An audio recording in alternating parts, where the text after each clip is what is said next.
Hey everybody, and welcome to Collider Movie Talk for movie fans. I'm your host, Ashley Mova, and this is the daily show where we give you all of the latest news from the world of movies, plus some insight into what it all means.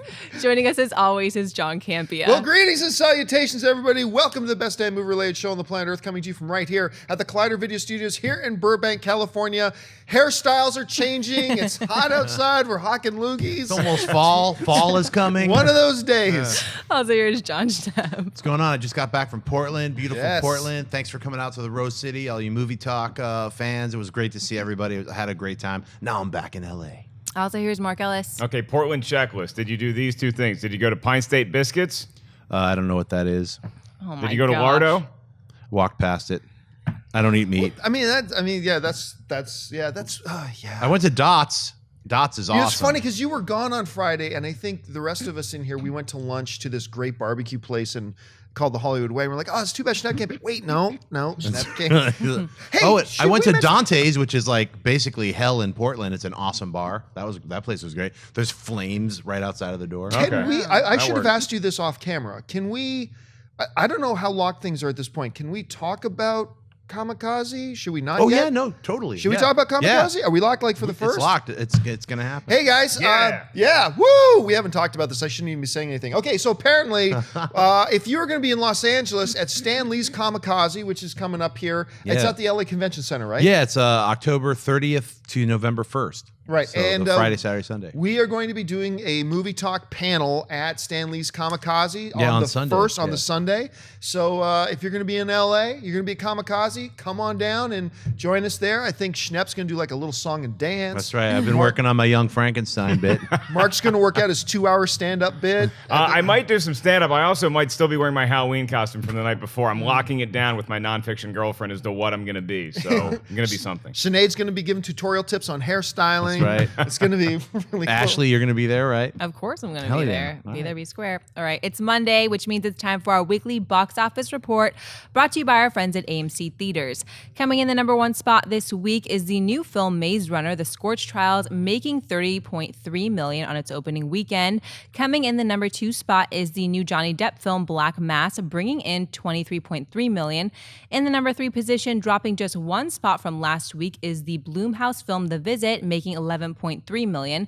In fourth is last week's number one film, The Perfect Guy, dropping nearly 63%, but still bringing in over $9.6 million for a two-week total of $41 million. Rounding out the top five is The True Story of Everest, making over $7.5 million on just over 500 screens, making it the number one earner per screen this week. John, what stands out to you in this week's box office report? Well, the first thing that stands out to me is somebody at this table absolutely nailed the 5 for 5, the box office predictions on Who Friday. could that be? It was either Mark or me. I can't remember. Mark, can you remember which one of us did that? Nah, it escapes me at the moment. All You right. got it Well, right. I'm sure you guys can go back and review Friday's show. But one of the things that stands out to me a lot about this particular top 5, every film in the top 5, just because I've been complaining and moaning about this a lot lately, every film in the top 5 was under $62 million budget. The most expensive film on this list was Scorched Trials at $61 million. And let's look at The Visit for a second. The Visit now, hanging in there in number 3, it actually overtook The Perfect Guy with 11.3 more million. It's now made $42 million domestically on a $5 million budget. Blumhouse strikes again. Well done. I think we're going to see probably the Shamhammer do a couple more things now. So those are things that stands out to me. I mean, I love seeing that, films with modest budgets are having some success. I think that's terrific. Don't get me wrong. I love my blockbusters at the same time. I really do. And seeing a film like The Visit hanging in there, The Perfect Guy is now at $41 million on a $12 million budget. I mean, it's stuff like that that's really exciting to see. Anyway, Schnepp, what stands out to you about the box office? Well, specifically that all 5 films are so different and varied. Like this is like they a are. healthy, robust cinema that I'm seeing. Like Everest, you've got Scorched Trials, the Visit. So you have horror, you have some sci-fi, you have some like gangster thriller, Black Mass. You've got a true bio like Everest. Yeah. And then you have The Perfect Guy, like kind of a romance comedy. So it's sort of I No, don't. The Perfect Guy's not a romance It's comedy. not. No, it's more like a thriller. Okay. Kind of gonna It's kill you. funny in a sort of real thing. Haven't seen that one yet. Yeah, I thought The Perfect Guy was a comedy. It's not. All right. Well, Schindler's List. I'll laugh a Michael minute. Ealy plays Really? a zany guy who might be murdering people at gas stations. Trust me, fear him. It's funny. It's a comedy, right, guys? I have to see it. I have to see a lot of these films. Well, you've been off in Portland this weekend. To me, I'm excited because I can see all of these movies this week. So yeah, the one that stands out to me is The Visit. That it's hanging in there.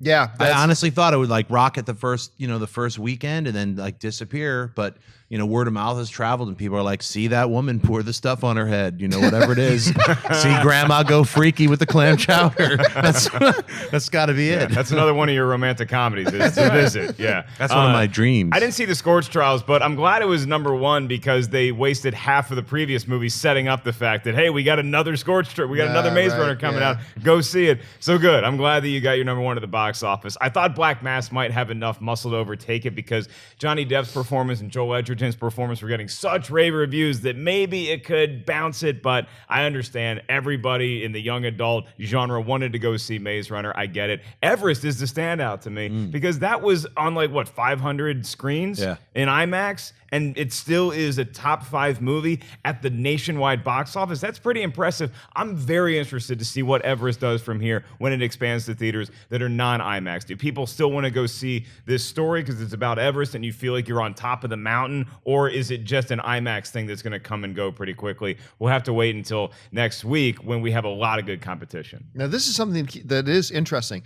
The number 2, now, if you break down the per screen average, look at how many screens did this movie open on. Mark just mentioned that Everest opened on 500. If you break down the per screen average, how much money per screen did each movie do? The number 2 on our list was Maze Runner Scorch Trials, which made just basically $8,000, $7,993 as a per screen average. Everest did $13,800 on a per screen average. So I can't help but wonder if the studio's got to be thinking right now about rolling it out a little bit wider with positive word of mouth and see what they can do from there. Absolutely, yeah. And also Mission Impossible 2, I think, is it's $5 million away, or Mission Impossible 5 is $5 million away from $200 million domestically. So yeah, that baby just keeps on chugging. I think it'll cross it sometime this week. So kudos. Wow. You earned it. All right, what's next? In a recent interview with Coming Soon, actor Tom Hiddleston was asked what kind of traits he'll be bringing to Loki the next time we see him in the Marvel Cinematic Universe. Hiddleston responded with the following: I don't know. I think I won't be able to help it if I ever play him again, and I just don't know when that's going to happen, if that's going to happen. I would never lose his dimension, but it's so interesting. I've talked with Chris Hemsworth how those characters have changed as we've changed. It's 5 years ago since I played him for the first time. That's a long time ago, so who knows what I'll be cooking up. Mark, what do you make of Hiddleston saying he doesn't know if we'll ever see him as Loki again in the Marvel Cinematic Universe? Well, I make a couple things out of this. First of all, I don't think you're going to see Loki in Civil War at all, and I think you're definitely going to see Loki in Infinity War Parts 1 and 2. Loki is too big of a character to the Marvel Cinematic Universe to never see again, and Hiddleston embodying that guy. Hiddleston, by the way, is one of, sometimes you see in the press that actors aren't great at being coy as to whether they're going to appear in a movie or not, or they give away too much information. Hiddleston has always been awesome at promoting movies and also knowing when to shut up, and I think that's what he's doing right now. He is definitely going to be in Infinity War. There's no way you're not going to see him as Loki again. I tend to believe him in this. Here's how I believe him, all right? Do I believe him when he says that I don't know if I'm appearing in another film at this point? I believe him.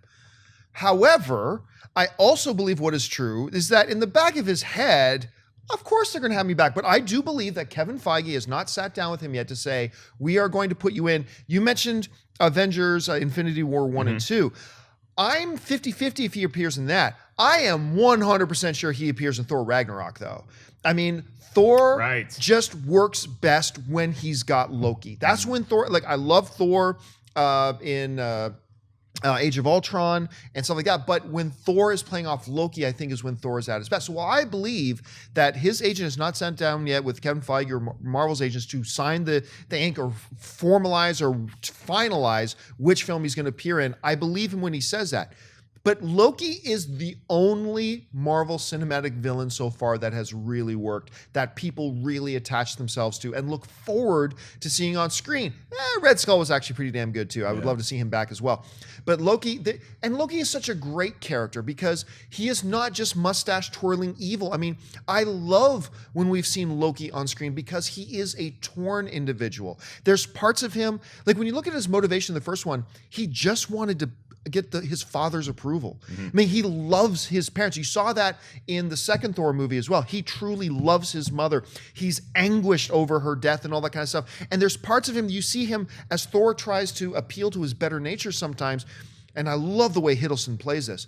You can see the internal struggle in Loki sometimes, but he defaults to his hurt and he defaults to his pain. He's like, no, screw you. And he's going to do whatever. And I love this character so much.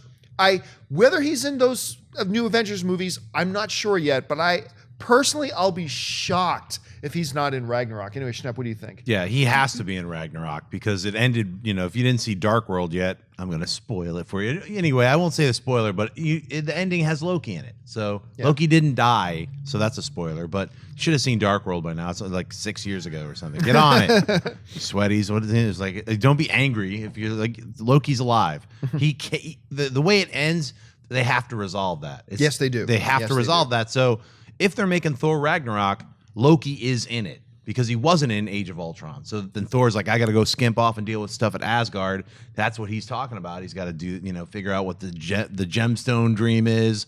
He has to talk to his dad, who might be someone different than he might be. You know what I mean? So, I think you're right. They just haven't presented him with the contract yet. I don't know if I would love to see him in the Infinity Wars. But I think we all agree that we're not going to see Loki in Civil War. That's already too crowded of a bar to get anybody else in. If we do, it will be for a momentary kind of like, I think it was it the first? No, it was the second Thor film when Loki and Thor they just broke Loki out of jail and they're walking through the hall and then all of a sudden he turns into Captain America. Right. If he does appear in Civil War, I think it will be a momentary funny cameo at most, but I agree with you actually. I think the chances he's in that are very, very slim. All right, what's next? Dan Aykroyd is a lock, and we know Bill Murray will be appearing, but now it appears all the surviving original Ghostbusters will be making an appearance in the new reboot. According to a report in The Hollywood Reporter, actor Ernie Hudson will be appearing in the new all-female Ghostbusters. No details were given on his role, but the report seems to suggest he was only on set for the final day of shooting. Schnapp, does Ernie Hudson's involvement in the new film increase, decrease, or do nothing for your anticipation for the new Ghostbusters? Wow, all three of those choices. All three. I would say I don't want to be a jerk and say it does nothing for me. I guess it increases it a little bit, but honestly, I was just as much excited for it to just be a complete new Ghostbusters and not have any of the original Ghostbusters in it. But I'm sure if those guys like Aykroyd's gonna be in it, him and his crystal skull drink and like sweating out about all the multiple universes of Ghostbusters that he hasn't shut up about for like 30 years. However they wedge Aykroyd in, and I love Aykroyd. He's an amazing guy. I'm glad he's getting his dream come true. So why not fit the rest of the surviving cast? I'm sad that Harold Ramis is not able to be in this film because of all the rest of the Ghostbusters, including Bill Murray, is in it, and they don't get Harold. That's a bummer to me, but I'm cool with it. Yeah, I think it increases my excitement a little bit. I'm not super pumped for this new Ghost, but I'm very curious to see where they go. Yeah, I reserve my right to really have my reaction to it until we see the first trailer, but knowing Aykroyd was going to make a cameo and Bill Murray was going to make a cameo, it kind of feels right that Ernie Hudson is in there. I like Ernie Hudson. I like him. Every time he pops up in something, you're going to enjoy those minutes that he's on screen. And actually, it's funny because Ann and I just went to this thing in Hollywood called the Rooftop Theater, where they set up this kind of a drive-in sort of thing, but it's up on this roof with fake grass, and they set up like 200 chairs, and they showed Ghostbusters, and we watched it there last week. And I forgot. Of course, you remember that Ghostbusters is awesome, but I haven't seen it in about 4 or 5 years. And watching it, I was like, man, this is really great. And seeing Ernie Hudson there, cool. It is a whole new Ghostbusters. I mean, I don't think Ernie Hudson is playing his character from the original. I think these are all going to be cameos just to pop in and say, "Wee, look at me, I'm the hot dog vendor," or whatever. But you're right though. The one thing that crossed my head is that I know when we see Aykroyd, and then later on we see Bill Murray first scene, and then we see Ernie Hudson first scene, it's really, really going to make you miss Harold Ramis being in there. It just really is, and that's a sad thing. But it's a good thing at the same time that they're all the rest of them will be there. What do you think? I am glad to hear that this increases your boy's interest, because it certainly does for me. I always thought that for whatever reason, Winston Zeddemore didn't get the respect that all the other Ghostbusters got, because it was those three dudes that started the Ghostbusters, and then they hired him when they needed more help. But that dude's a Ghostbuster. It sounds a lot like you with Movie Talk. I am the Winston Zeddemore of Movie Talk, because I'm also by far the best looking member of this panel, much like Ernie Hudson is in Ghostbusters. By far. And look, when you see Ghostbusters 2, he's in there the whole time, so he definitely should get credit as being one of the Ghostbusters. Yes, yeah. And so seeing him in this movie, for whatever reason, none of them are going to be playing their roles from the Ghostbusters. This is a new universe, but it does increase my excitement. I'm already jacked for this movie. I think it's going to be one of the best movies of the summer next year. Do we get Slimer? That's the. I'd love to see Rick Moranis. Okay, I'd love to see Annie Potts, but Slimer. There's got to be a Slimer-like ghost in the new Ghostbusters. Certainly hope so. All right, folks, we've reached that part of the show now for buy or sell. Here's how this works. In front of her, Ashley's got a few other items in the world of movie news. She's going to run them down, and those of us at the table are simply going to say whether we buy it or sell it. So, Ashley, what do we got? According to a report in Variety, actress Brie Larson has replaced Emma Stone in the upcoming film Battle of the Sexes. Battle of the Sexes focuses on the true-life, highly publicized 1973 tennis match between Bobby Riggs and Billie Jean King. In real life, Bobby Riggs was an aging tennis pro whose match against a significantly younger Billie Jean King became a broadcast sensation, with a lot more going on behind the scenes than most viewers of the day were aware. Steve Carell will play the role of Riggs in this iteration, with Brie Larson playing King.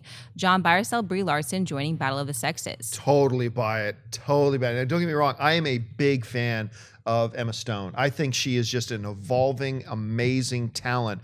But right now, Brie Larson is the new hotness. I mean, she is, first of all, she's remarkably talented.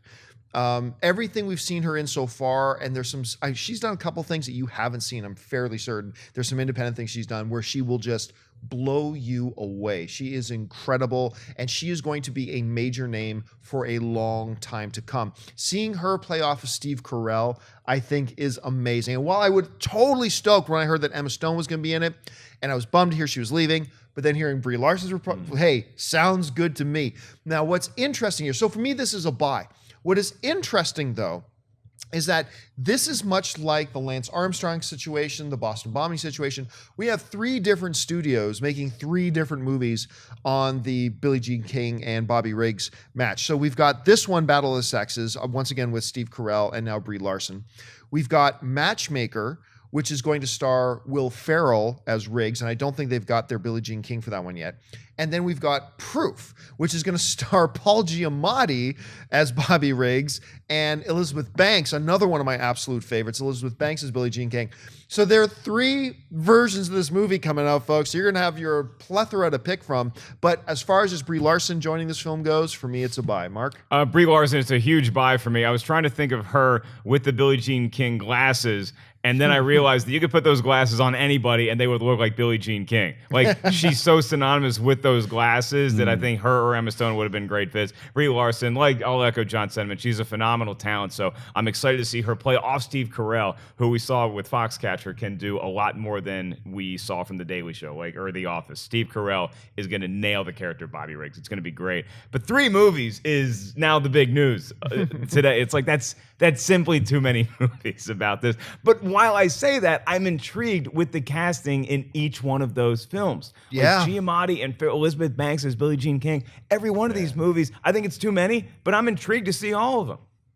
I want 4 movies. This doesn't feel like enough. 3 is just like, it's just a trilogy. Where's that 4th, the quadrilogy of Riggs and King?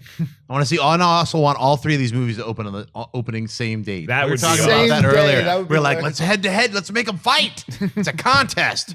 That's what it is. Anyway, as far as Brie Larson, she's incredible. I think it was called Short-Term 12 or Long-Term 12. One of the 2, yes. One of it's either long or short, but she's incredible. She was she's amazing in that. And so I think this casting, this movie, Steve Carell as Riggs, and now her as Billie Jean King, fantastic. I think this is the movie to beat. Then the other one's like, The Giamatti one I was saying earlier, I was like, that's just weird to me. Giamatti and now Elizabeth Banks. That's the weird one. I don't know if that's going to be a comedy or something. I don't know if they're going to be in another dimension. I don't know if it's like the real version. Proof. I don't know what it's going to be. But yeah, I love this casting. And yes, it was Short Term 12. Short Term, yeah. Check out Short Term 12. That's one of the independents that John was talking about that she's in. It's an incredible movie. So I buy it, right? All right, what's next? You guys, if none of you are gonna sell it, I'm gonna have to sell it. Really? Because I love Emma Stone and Steve Carell together. When I heard this, I was like, this movie's gonna be hilarious. I don't know how this duo, I mean, I'm not like hating on her, but I just love the idea of Emma Stone in this role. And now I'm kind of bummed that she's not going to be involved. I can't believe none of you You know, sold it's it. kind of the same thing. You're absolutely right, though, because when I first heard, too, about Steve Carell and Emma Stone, I was thinking of Elizabeth Banks, doing this together, I thought remarkable, but it's kind of like the same thing to me about the Jobs movie. Remember, it was going to be David Fincher and Christian Bale. Christian Bale was going to be Steve Jobs, and then they lost Fincher and they lost Bale. It's like, oh, we just got Michael Fassbender and who's the director they got? Slumdog Millionaire director. Danny Boyle. And Danny Boyle. Hey, that's awesome. But yeah, no, I agree with Ashley that I was really stoked to hear about that original Have they been pair. in a movie together, her and Brie Larson and Steve Carell? I don't think Emma so, but Stone Emma and Stone him have. and Carell they were in Crazy Stupid Love I love together. their chemistry. I love that movie. That is like one of the last 4, 5, 6 years, whatever. That is like one of those really underappreciated comedies, Crazy Stupid Love. It's got a kind of a weak ending, but the rest of the film more than makes up for it. And their dynamic as father and daughter. That was a spoiler. But anyway, their dynamic is No, I'm not going to good. see it, guys. It's so good. It's crazy. Anyway, sorry. Okay, what's next? As most of you know, the popular mutant Colossus makes an appearance in the upcoming Deadpool movie, hitting theaters in February. Most people have assumed the steel-skinned powerhouse would be playing a relatively small role, but we have been wrong. At the recent Q&A session at Amazing Hawaii Comic-Con, Deadpool creator Rob Liefeld took a question from the fan about how Colossus will be portrayed in the new movie. He responded with the following: "You are going to love Colossus. He's in it. I hope Fox doesn't get mad at me. He's in it a good amount. He doesn't just walk through the movie. Mark, buy or sell Colossus having a large role in the upcoming Deadpool movie." I buy me going to Hawaii Comic-Con next year. That's my takeaway from this story. I had no idea that was a thing, and now I want to go. I totally buy this. Yeah, when I saw the trailer at the San Diego Comic-Con, or the more extended footage from Deadpool, you do see Colossus a fair amount, and him and Deadpool have a fun, like you can tell that their back and forth during the movie is going to be a highlight. So yeah, I totally buy this, and I think it's the right move. Colossus and the Heroes star can correct me if I'm wrong, but I don't think Colossus and Deadpool have that much interaction in the comic books in history. But that doesn't say that Deadpool can't have fun with any one of the X-Men characters, and Colossus seems to be a good fit. So I'm excited to see more of Colossus in that, and it tells fans everywhere that, yes, these are the same universes, that Deadpool can cross over in X-Men and vice versa. So it's a big buy for me. Yeah, huge buy for me. I have loved the Colossus character, both in the comic books, and like he was one of those characters in all the original X-Men movies, more than Jubilee, more than any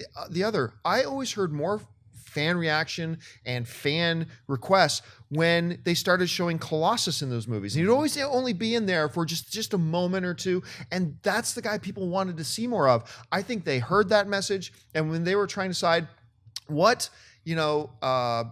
orbital X-Men character can we put in Deadpool, I think that was the reason they went with Colossus, and I'm really glad they did. And I can't wait to see what they've got in store. So for me, it's a buy. Yeah, Colossus was one of my favorite characters when I was a kid. Just the way he's drawn, the weird, crazy metallic body. And then we saw the trailer for Deadpool, and he's done just the closest to the comic I've ever seen him so far. The way he looked in the comic book they did a great job. But then I remember reading the actor that they had playing Colossus in the last few movies. Cudmore or something? Yeah, something like that. Sean Cudmore or something. But he's not in this. And he said, the reason I'm not in it is they said it's just a cameo, and I don't have any lines, or I have one line or something. And I'm not in my human form, I'm in my metallic form. And so he said, I don't want to do it.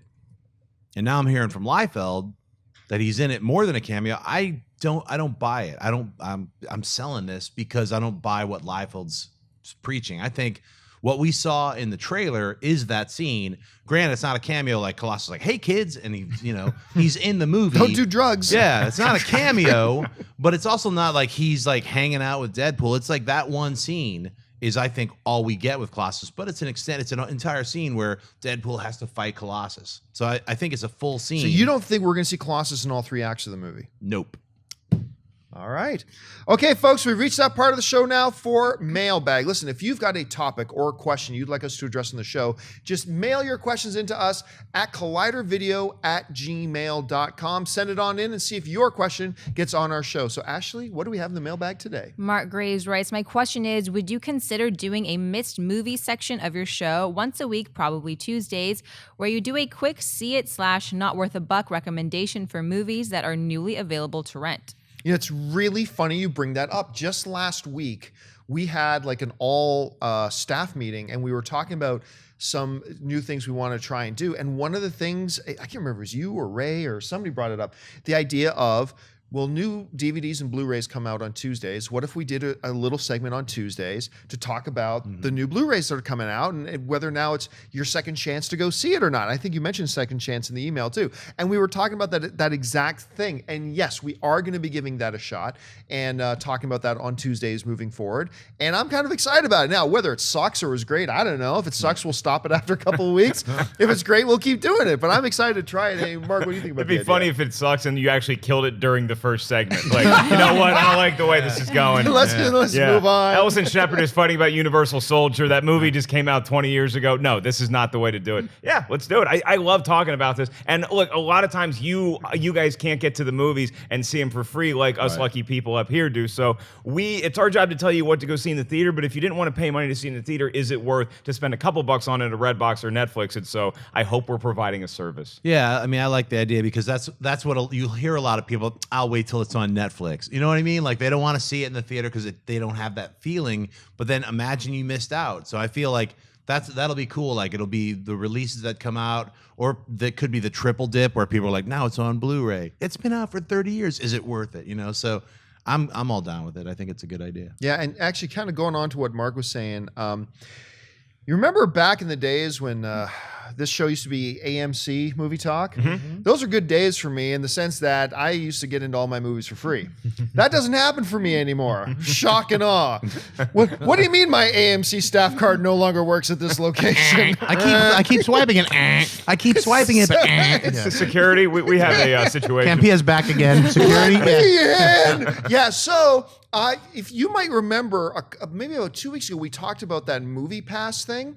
And I myself said, look, just reviewing and everything, I don't necessarily, I think they're doing some interesting things, but I can't necessarily recommend it because of all these little catches I see. Well, I had a lot of you guys who do use that Movie Pass service email me and saying you've had great experiences, that I should really give it a shot. So I signed up for it. I got my card in the mail yesterday. So today I'm going to try it for the first time and see how that goes. So I will get back to you guys, maybe give me a couple weeks. I'm going to use it for a couple weeks, see how it goes, and I'll give you an actual review of my actual experience using the card to see if it was any good. What's the first flick you're going to see with Movie Pass? That's a good question. It's going to be whatever is playing between 12:30 and 1 p.m. at the AMC Burbank 16 over today? here. Yes, I'm going to run over and give it a shot I wonder today. if Sicario's over there yet. If it is, then Sicario will be the one that I'm trying. Nice. If not, maybe, like I've already seen Black. I didn't see Scorch Trials yet because I was busy this weekend, so maybe that's the one I'll go and check out. Scorchio. Scorch. It's a little love from BBC friends who get what I'm saying. Scorchio. Look it up. All right, what's next? Chris Frio writes, it seems the Star Wars original theatrical trilogy release rumor mill has fired up again. But in reality, what would it take for this to actually happen? And what do you think is the likelihood of it actually happening? As always, thanks for everything. Yeah, this popped up again the other day. And every site ran, understandably so, every site ran with it, that, hey, the original non-special edition theatrical releases of the Star Wars movies may be getting a Blu-ray release or whatever. So where did that all come from? Well, it's kind of a broken telephone thing here, but follow me. It came from Empire, the movie magazine. Not the guys that built the Death Star. Yeah, and nor the musical show that we see on Fox on Wednesday nights. So it came from Empire magazine, who say they were at a Q&A where director John Landis, now John Landis has done things like Blues Brothers, The Three Amigos, Animal House, American Werewolf in London, my all-time favorite horror movie, iconic thing. but also somebody who has absolutely jack nothing to do with Star Wars. But anyway, Empire Magazine was at a Q&A where John Landis was, and John Landis said that he had been talking to George Lucas, and George Lucas said to him that there was no details. You said that they were going to do it, that they were going to put out the Blu-ray releases. So understand, I am hearing it from somebody who says they were at a Q&A where somebody says they talked to George Lucas who said this. So it's like 4 degrees or 5 degrees of separation here. So take that for what it's worth. I have always believed, and I've said this before 1,000 times on Jedi Council here at Movie Talk, that we are never going to see this happen, primarily because like everybody says, yeah, but now it doesn't belong to George. Doesn't matter. George Lucas never wanted those originals ever to see the light of day again. And you know that if George Lucas doesn't want those to ever see the light of day again, then when he sold it all to Disney, he put in that contract, he put in that sales agreement, you're never releasing those originals. Those are no longer my true vision of the movie. That being said, if George Lucas, sometime before selling the rights to Disney, if he had a change of heart, or if he softened his position, and if George Lucas had thought, you know what, the fans really want it. Okay, Disney, I'll put in that you can do it. Go ahead and do it. If that's the case, that changes this scenario a lot. But the big hurdle that will still be in place, even if George Lucas gave his blessing, the other big hurdle we have is that Fox owns the distribution rights to that original Star Wars Episode 4 in perpetuity. It doesn't expire. So that becomes a roadblock as well. But here's how this could work. First of all, George Lucas, either post-selling it to Disney or pre-selling it to Disney, would have to have softened his stance that he never wanted those to see the light of day. So if he did, that's the first thing. But the second roadblock is that Disney and Lucasfilm are going to have to come to some sort of deal with Fox to get those perpetuity rights back in order for them to put out any kind of a Blu-ray compilation. If those two things have been able to be overcome, then it is very realistic that before the end of 2016, that we will see a Blu-ray glorious set of the original theatrically released Star Wars trilogy. And that is too good to not at least talk about. But those are two very massive hurdles. And once again, remember where we're hearing this from. We're hearing this from an outlet who was at a Q&A where a director who has nothing to do with Star Wars says they had a conversation with George Lucas once who suggested that maybe. So let's take all of that with a giant grain of salt. But if those two obstacles can be overcome, we got something going on here. Schnepp, what do you think about this whole situation? I love that painting in the background. Isn't that glorious? Just geeks me out. But how good is Cushing look in that picture? Like, yeah, it's so just awesome. all my favorite scenes from that movie. I would love to see this. And now, we talked about this on Jedi Council last week about the despecialized version that some fans have put together. Yeah. So that's running around right now. There's a Blu-ray that isn't an official release, but that it is making such an impact. It's got to be showing everyone, look, people want the originals. They don't want the special editions. What I want the prequels special edition where you erase Anakin Skywalker and replace him with a kid who can act. Get rid of Jar Jar. If someone would just do that for me and make the prequels not suck, I would love that. Just the despecialized special editions of the prequel trilogy. Please, someone do that. If they put out a box set of the prequels and they literally put on the box the Not Sucks edition. Oh, that would be amazing. That would be marketing genius. Topher Grace, release that edit. So. Yeah, I mean, I think I'm one of those people who would buy the Blu-ray of the original version with the theatrical releases. Yeah, the theatrical with the original Ewok song. Yub Yub. Yes. Yub Yub. Yes. Come on. Yes. Come on. Yeah, I want Yub Nub, and I was thinking about it the other day. Like, I watch Star Wars all the time. I haven't seen Han shoot Greedo first in almost 20 years. So it'd be nice to see that again. I think this will happen eventually because, as a great band once said, money talks. Now everybody stands to make a lot of money, including Fox and Lucasfilm, Disney, and even George Lucas, if this does come to fruition. I don't think it's going to happen before 2016, though, because I think we would have heard something. If these studios were talking and having a deal, I think that we would have gotten some wind of it by now. And if George Lucas is just telling his buddies that, yeah, I think I'm going to go go ahead and do this. I think we're still a little bit ways away from actually seeing it happen and being able to hold it in our hands, because you got to remember the way that Lucasfilm and Disney operate, they have their promotional stuff in place for months and months and months ahead of time. They already have these Blu-rays that are coming out in November, so you're not going to try to stymie The those ones with sales. no Luke Skywalker on them. The Yes. ones, yeah, that's right. The ones with all the evil on there. They're going to come out in November, so you don't want to hamper sales of those in any way. That's you want true. everybody to buy those, and then you make the announcement a few months down the line saying, oh yeah, these are going to be coming out. Maybe they come out May 25th, 2016, or May 25th, 2017, to celebrate the 40th anniversary of Star Wars. So I think that is the possibility. You're not going to see it for a while. Remember, I was but saying yes. before the end of 2016. I didn't say before the end of 2015. Right. Yeah, so 2016. yeah, the What next year is year. it? It's 2015 right now. Did a lot of boozing this weekend, kid. All right, what's next? Michael Golick writes, "Hey Collider crew, love each and every show you do. I have a few questions about your TV recap shows. Yes. Will all the recap shows be filmed on the Movie Talk set? Will the recaps be up right after the show airs, i.e. Flash recap show at 9 p.m. after the Flash airs, or a day or two later? Finally, when Agents of S.H.I.E.L.D. has their mid-season break, will there be an Agent Carter recap show to fill the space? Thanks for all you do and bring on that sweet TV filthy." Yeah, for those of you who don't know, and most of you probably do by now, we are launching some TV recap shows. We're super excited about it. And once again, the 6 that we are starting with are Empire, Blacklist, Arrow, Flash, Agents of S.H.I.E.L.D., and Supergirl.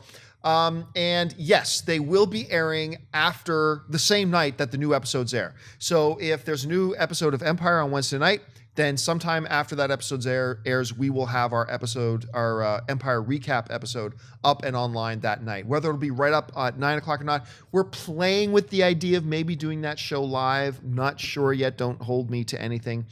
As far as when Agents of S.H.I.E.L.D. goes on its mid-season break, will we do Agent Carter? The answer to that is no. I really love Agent Carter. Personally, I personally prefer it a lot over Agents of S.H.I.E.L.D. I thought it was I thought the season finale was weak for Agent Carter last season, but overall, I just really like the show. I like the characters a lot. But we got the budget and the manpower and everything to do 6.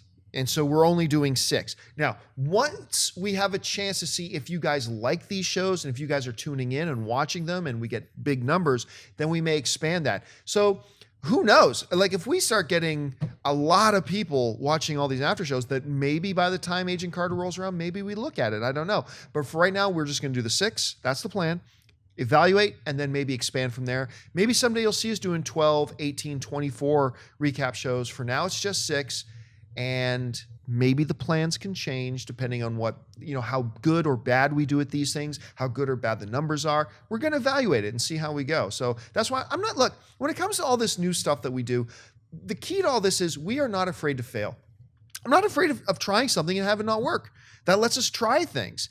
And, Heroes was something that we were trying. Jedi Council is something that we tried. Mailbag is something that we tried. And now and there are other things that we tried that didn't work. There's some shows that we've tried that didn't really work and then we let them go.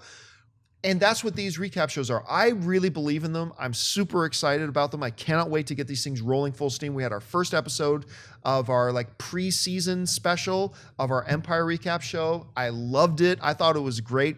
And we'll just see how kind of things unfold. You guys, anything you want to add to the whole thing? So of the crop of 6 shows, which one am I on again? That would be the one about the dog. See myself out. I think I'm excited that you guys are all doing these shows. I was almost in one of them, but it doesn't work out for my schedule right now. That was so disappointing. I'll just tell you, Yeah. it was going to be Flash. Schnepp was going to do Flash. But the more we looked at the schedules, it just didn't work. Yeah, so hopefully, if there's more of them, and maybe we could figure stuff out. But I'm excited. All the 6 shows are great. We'll be talking about Red Tornado tomorrow on Heroes, so tune into that. Yes, we will. Woohoo! So yeah, the after shows are going to be fun. So. I'm excited. Yeah, I'm excited to watch these too. If you ever do a Family Guy recap or a Sports Center recap, then I'll do it. You would be shocked how many people said you guys should do an NFL Sunday recap show. Yes. It's like, Yes. is that really? Well, it is on television, I suppose. It's a TV show. Me and Mark can sit down and talk football. I'm in. People have been asking for me and Dennis to do an MMA to do a UFC recap, so maybe that'll come down the road too. All right, folks, that will do it for us for this installment of Collider Movie Talk. Thank you so much for joining us. Listen, don't forget, lots of great films playing out our friends over at AMC Theaters right now. Head on over to www.amctheaters.com for all of your theater, showtime, and of course, your movie ticket information. And of course, make sure you subscribe to this YouTube channel, keeping you up to date on all the shows we do here over at Collider Video. Make sure you're involved. I want to thank the guys sitting at the table with me. First of all, sitting over here, freshly back from Portlandia, Mr. John Schnepp. Schnepp, where can people find you? Love me some Portland. Keep it weird. It's a weird place. You guys can find me on Twitter and Instagram, just at John Schnepp. You can get my film, The Death of Superman Lives, What Happened, at tdoslwh.com. Go check it out. And next week, I will be at Salt Lake City, Utah for the Salt Lake City Comic-Con. So all you Salt Lakers, you salt suckers, come on by. And I've heard that all the people that are in the surrounding states just come to Salt Lake City Comic-Con because they couldn't go to San Diego Comic-Con. So I hope I see you guys there. Sitting over here on my right, Mr. Mark Ellis. Mark, where can people find you and your dog? Me and my dog, Molly, online at 5150 Ellis. And I'm going to be at the Atlanta Improv this week. And I haven't done stand-up in Atlanta since my very first open mic. So nice. I'm very excited to get back there and hopefully be a little funnier. In case you cannot see it because of his mic position, this shirt is awesome. It's Garfield dressed as Battle Cat. Love that shirt. That is awesome. Right. And of course, sitting at the end of the table, the lovely Ashley Mova. Ashley, where can people find you online? Twitter, Instagram at Ashley Mova. Happy Monday, guys. And you guys can simply follow me on social media, on Twitter and on Facebook, just at John Campea. That'll do it for us, guys. Thanks so much for joining us. And until next time, bye-bye.